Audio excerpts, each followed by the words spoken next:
அன்பு ஒரு காலும் ஒழியாது. 1 கொரிந்தியர் 13ஆம் அதிகாரம் 8வது வசனம். லவ் ஃபெயிலியர்னு நிறைய பேர் சோகமா நிம்மதியை இழந்து சந்தோஷத்தை இழந்து ஏண்டா வாழணும்னு வாழ்க்கையை வாழ்ந்துட்டு இருப்பாங்க. உண்மையை சொல்லணும்னா லவ்ல ஃபெயிலியர்னு ஒண்ணு இல்லவே இல்லைங்க. வேத வார்த்தை என்ன சொல்லுது தெரியுமா? Love never ஃபெயில்ஸ்னு.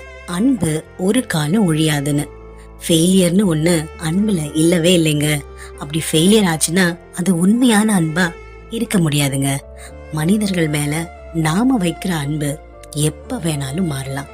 காலங்கள் மாறினாலும் மாறாத உன்னதமான அன்பு ஆண்டவராகிய இயேசு கிறிஸ்துவின் அன்பு மட்டும்தாங்க.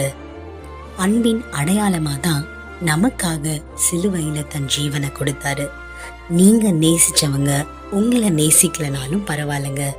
உங்க அன்புக்காக ஒருத்தர் வெயிட் பண்ணிக்கிட்டே இருக்காருங்க. எப்போ நீங்க அவர்கிட்ட திரும்ப வருவீங்கன்னு. God bless you.